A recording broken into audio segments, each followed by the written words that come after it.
నమస్తే journalist TV news కు స్వాగతం.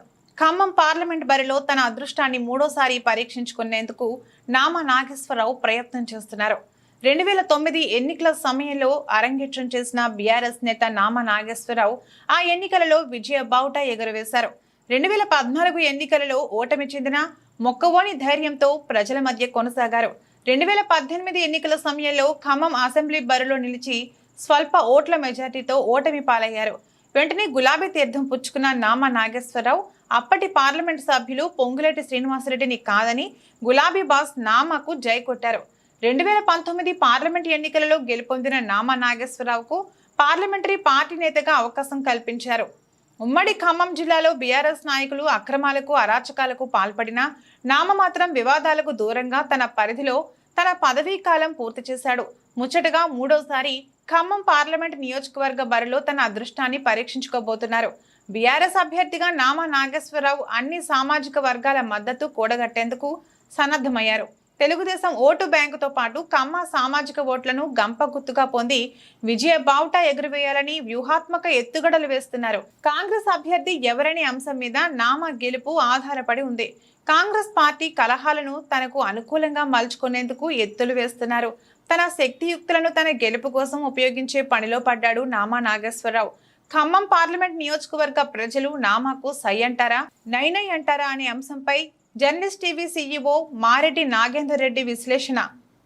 రాష్ట్రంలో ప్రస్తుతం పార్లమెంటు ఎన్నికల వేడి కొనసాగుతుందని చెప్పవచ్చు. కొన్ని నియోజకవర్గాలలో ఇప్పటికే అభ్యర్థులు ప్రకటించిన నేపథ్యంలో అటు కాంగ్రెస్, ఇటు బీఆర్ఎస్, ఇటు బీజేపీ మూడు పార్టీ కూడా ట్రయాంగిల్ పోటీ కొనసాగుతుంది. కానీ ఖమ్మం జిల్లాలో మాత్రం ఖమ్మం పార్లమెంటు నియోజకవర్గానికి కాంగ్రెస్ అభ్యర్థి ప్రకటించకపోవడంతో అటు బీజేపీ నుంచి తాండ్ర వినోద్రావు, బీఆర్ఎస్ పార్టీ నుంచి ఆ పార్టీ పార్లమెంటరీ పార్టీ నేతగా ఉన్న నామా నాగేశ్వరరావు బరిలో నిలిచారు. అయితే బీజేపీ అంశాన్ని తాండ్ర వినోద్రావు విషయంలో కొంత మనం చర్చించుకుంటే మాత్రం బలమైన ఓట్ బ్యాంకు లేకుండా తన సత్తా చాటేందుకు తాండ్ర వినోద్రావు శతవిధాల ప్రయత్నం చేస్తున్నారు.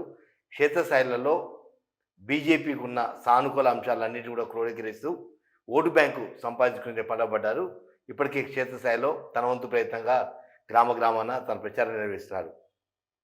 బీఆర్ఎస్ పార్టీ తరఫున నామా నాగేశ్వరరావు పేరు ప్రకటించిన తర్వాత కొంత స్తబ్దత నెలకొంది. ఈ నేపథ్యంలోనే కొంత ఒడిదుడుకులు ఎదుర్కొన్న నేపథ్యంలో నామా నాగేశ్వరరావు బీఆర్ఎస్ పార్టీ నుంచి పోటీ చేస్తారా లేదా అనే ఒక మీమాంస కూడా నెలకొంది.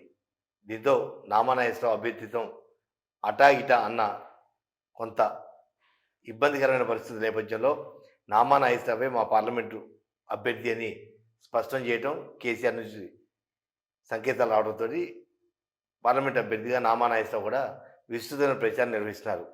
ఈ నేపథ్యంలో కాంగ్రెస్ పార్టీ తరఫున ఎవరు బరిలో నిలుస్తారనే ఒక క్వశ్చన్ మార్క్ మాత్రం గత నెల రోజుల నుంచి కూడా రకరకాల ఈక్వేషన్స్ నడుస్తుంది.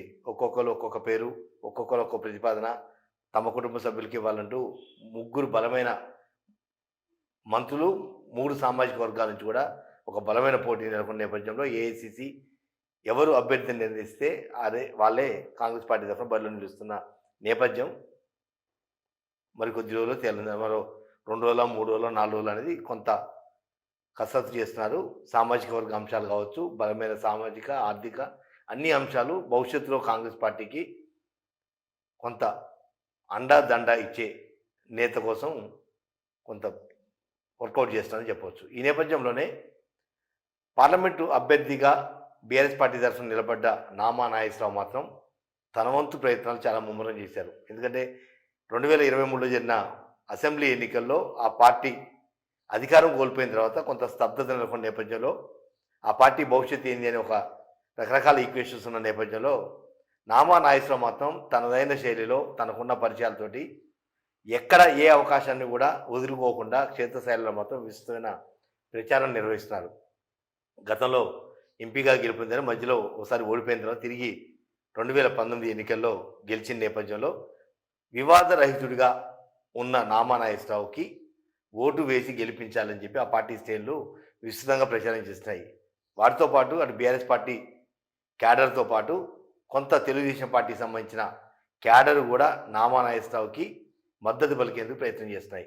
ఎందుకంటే గతంలో తెలుగుదేశం పార్టీలో ఎంపీగా నిలబడ్డ నేపథ్యం కాబట్టి ఆ పార్టీతో అనుబంధం ఉన్న నేపథ్యంలో ఆ పార్టీకి సంబంధించిన ఓటు బ్యాంకు, దాంతోపాటుగా సామాజిక వర్గ ఓటు బ్యాంకుతో పాటు నామా నాగేశ్వరరావు వ్యక్తిగతంగా ఎవరికి హాని చేయడు, వివాదరహితుడు అనే ఒక ప్రచారంతో ఇవన్నీ కూడా నామా నాగేశ్వరరావుకి కొంత కలిసి వచ్చే సానుకూల అంశాలని చెప్పవచ్చు. ఎందుకంటే రాజకీయాలలో రెండు అంశాలని ప్రజలు ప్రస్తావిస్తారు. ఒకటి ఆర్థిక వనరులు బాగున్నాయా అనేది ఒకటి, రెండోది వివాదాలకు దూరంగా ఉండి అందరితో మంచిగా ఉంటాడా, ఈ రెండు అంశాలకు ఎక్కువ ప్రాధాన్యత ఇస్తారు.